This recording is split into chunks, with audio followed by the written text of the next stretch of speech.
Imagine standing in a place that looks like the end of the world.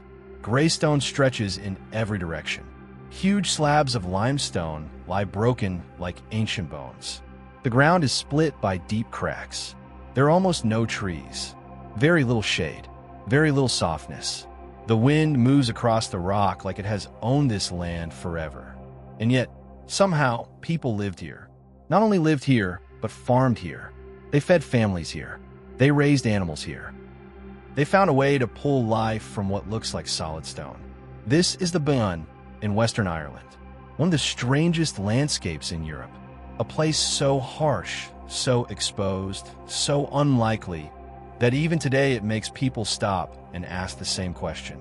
How could ancient Irish farmers ever grow food in a place like this? At first glance, the answer feels impossible, because the Burren does not look like farmland. It looks like a mistake. It looks like the kind of land people pass through, not settle. The kind of place you survive for a night, not for generations. When most people picture farming, they imagine dark, rich soil, soft green fields, gentle rivers, and land that seems eager to help. But the Burren offers almost none of that. What it offers is rock. Rock under your feet. Rock in front of you. Rock everywhere you turn. And that is why this story matters. Because the story of the Burren is not just about farming. It is about seeing possibility where everyone else sees failure. It is about people who looked at a broken landscape and refused to believe it was useless. It is about human beings learning the secret language of a difficult land. The first truth is this: the Burren was never as dead as it looked. That is the first surprise. To outsiders, it feels barren. But to those who knew it, the land had hidden patterns. Between the great slabs of limestone were cracks called grikes, deep openings where soil could collect, moisture could settle, and roots could find shelter. On the flat stone surfaces called clints, life looked impossible. But in the spaces between, the land held quiet opportunities. This was not rich farmland, not even close, but it was not empty. And ancient people noticed that. That is where the whole mystery begins to change. The farmers of the Burren were not fighting the land blindly. They were reading it. They were studying its moods, its textures, its weak points, its gifts. They learned where a little soil gathered, where rainwater disappeared, where cold air settled, where animals could graze, where a crop might have a chance if handled carefully. In other words, they did not farm this place the way they would farm easier ground. They farmed it like survivors, and that meant using every small advantage. Imagine what that kind of life looked like. No large, easy fields stretching to the horizon. No waste. No room for carelessness. Every patch of usable earth mattered. Every corner of shelter mattered. Every decision mattered. In a landscape like this, the difference between enough and not enough could be terrifyingly small. That alone tells you something powerful about these people. They were not ordinary in their thinking. Because most people, when they meet a hard landscape, do one of two things. They either try to dominate it, or they leave it. But the people of the Burren did something smarter. They adapted themselves to it. They learned that the stone itself could guide them. And this is where the story gets even more fascinating. The Burren's limestone did not only make farming harder. In strange ways, it also made certain things possible. The rock drained water quickly, which could protect the ground from becoming a swamp. Some pockets of soil, though thin, could still support plant life. The broken terrain created small, sheltered spaces. The land, which looked cold and empty from far away, was actually full of micro-worlds. Tiny hidden places, tiny chance, tiny advantages, and ancient farmers built a life out of those tiny advantages. That takes a very different kind of intelligence. Not the intelligence of big machines and modern tools. The intelligence of close observation, of memory, of patience, of people who know that one part of the landscape can feed animals, another can grow a small crop, another can be used seasonally, and another should be left alone. That is the real miracle of the Burren. Not that food came from rock, but that knowledge did. Knowledge deep enough to turn rock into livelihood. And if you think that sounds romantic, it was also brutal. Because there was nothing easy about this life. A hard landscape does not forgive mistakes. If soil is thin, you cannot waste it. If shelter is limited, you must know where to find it. If crops are uncertain, you cannot depend on them alone. This meant ancient farming in the Burren was never just about planting seeds and hoping for the best. It had to be a system, a careful balancing act between land, animals, seasons, and effort. That brings us to the next major reveal. The Burren was not only about crops. In fact, animals were likely just as important, and in some periods, even more important. This is one of the most important shifts in the story, because once you stop imagining farming as only plowing and harvesting, the Burren begins to make more sense. Livestock could use rough, grazing land that crops could not. Cattle and other animals could turn tough grass and scrub into food, milk, manure, and survival. They made the land useful in a different way, and that manure mattered, because in a place where soil was precious, fertility had to be protected and built up. Manure helped enrich the thin earth. Animals were not separate from the farming system. They were central to it. They moved through the land, fed from it, and gave something back to it. So the Burren was not a farming failure. It was a deeply interlocked survival system. And ancient people understood that. They understood that if the land would not give them abundance easily, then they would create stability through balance. That word matters here, balance. Not conquest, not plenty, balance. The Burren taught people to think carefully, to live season by season, to respect timing. And timing, in a place like this, was everything, because the land changed with the year. One of the great hidden strengths of the Burren was how it behaved in different seasons.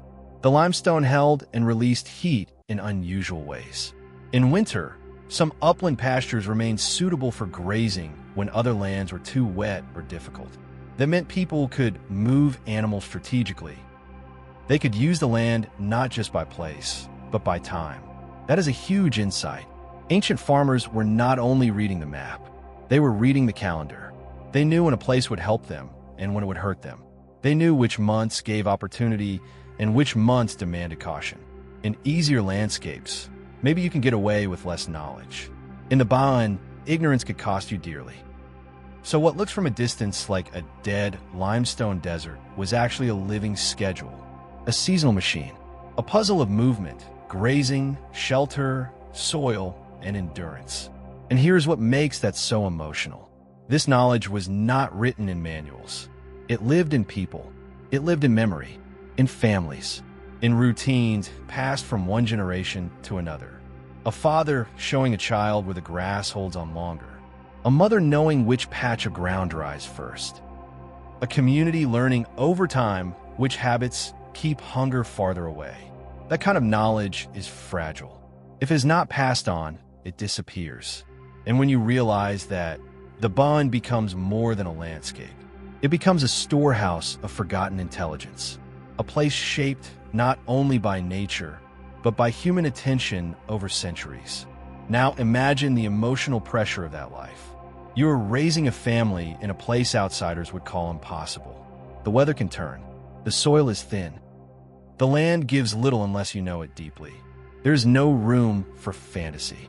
Every season asks the same question. Did you understand the land well enough to survive? That is what makes the ancient farmers of the Burren so impressive. They were not lucky. They were skilled. They were patient. They were disciplined. They worked inside severe limits and still carved out continuity. And then comes another surprise. The Burren, harsh as it is also strangely rich. Not rich in the usual way. Not rich with deep farmland or easy abundance, but rich in life. Rich in unusual plant diversity. Rich in habitats. Rich in the quiet fertility that hides inside harshness. This is one of the great themes of the Burren. What looks empty is often full. What looks sterile is often alive. That contrast is part of its magic. And ancient farmers were close enough to the land to feel that truth every day. They saw what modern eyes often miss. They saw that a difficult place can still be generous, just not in obvious ways. That may be the deepest lesson in this entire story. Because modern people are trained to trust appearances. If a place looks green, we call it fertile. If it looks gray, we call it dead. If it looks easy, we assume it is valuable. If it looks hard, we assume it should be abandoned. The barren destroys that way of thinking. It tells a different story, a harder story, a wiser story. It says some landscapes hide their value. Some places only open themselves to patience. Some forms of richness are invisible until someone learns how to work with them. The barren asks us to slow down, to look again, to stop judging land by first impressions. And maybe that is why this story feels bigger than agriculture. Because in the end, it is really about human beings and difficulty. What do people do when the world gives them hard ground? Do they break? Do they leave? Do they curse the land and call it useless? Or do they study it until it reveals its secrets? The ancient Irish farmers of the barren chose the last path. They stayed. They learned. They adjusted. They found a way. That way may not have looked glorious from the outside. It probably looked exhausting, repetitive, uncertain, but that is how many of the greatest survival stories really look. Not grand, not dramatic in the moment. Just stubborn intelligence repeated over and over until a family survives another year. And yet there is something heroic in that, because heroism is not always a sword or a battle. Sometimes heroism is a person standing in a rocky field, refusing to give up on the land beneath their feet. Sometimes heroism is knowing that even a crack in the stone may hold the next chance for life. The barren also reminds us that ancient people were not primitive in the way modern arrogance sometimes imagines. They were often deeply observant, deeply practical, and deeply aware of the environment around them. They did not have our technology, but in places like this, they had something we often do not: intimacy with the land. They knew the ground personally, and that kind of closeness creates a different kind of wisdom. It teaches humility. It teaches restraint. It teaches you that survival is often less about forcing nature and more about cooperating with it. The barren was not conquered. It was negotiated with.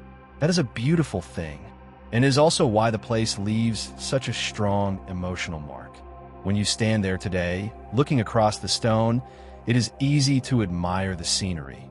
It is much harder, but much more powerful, to imagine the lives hidden inside it. The footsteps, the labor, the animals moving through rough grass, the constant watching of weather and season, the stubborn hope that this difficult land could still provide. Suddenly the rock feels different. It is no longer empty scenery. It becomes evidence. Evidence that human beings can endure more than we think. Evidence that intelligence is not always loud. Evidence that wisdom can grow in the hardest places. And maybe that is why the barren has such a hold on the imagination. It looks like a contradiction: stone and life, hardness and fertility, severity and beauty. But those contradictions are exactly what make it unforgettable. This was a place where survival depended on noticing what others overlooked.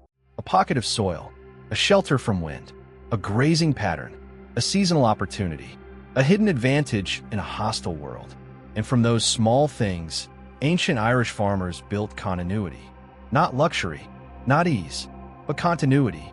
They made it possible for life to go on. That may be the most moving part of the whole story. Because when we look back at the ancient world, we often focus on kings, wars, monuments, and legends. But the real backbone of history is often much quieter. It is ordinary people solving impossible problems. It is communities keeping life going in places that should have defeated them. The barren is one of those places. A landscape that seems to say no, and a people who answer with patience, skill, and stubborn yes. So the next time you see a picture of the barren, do not only see stone. See memory, see effort, see generations of people who learned that even in a land of limestone, life could still take root. Because the ancient farmers of the barren did something extraordinary. They looked at what seemed like solid rock and found a way to feed the future. And that is more than a farming story. That is a story of vision, a story of endurance, a story of hidden abundance, and maybe even a story of hope. Because sometimes the world's harshest places are not empty at all. Sometimes they're simply waiting for someone patient enough to understand them. If this hidden story of the barren surprised you, and you want more untold Irish history, forgotten survival stories, and the deeper truths hidden beneath the surface, subscribe now and join me for the next one.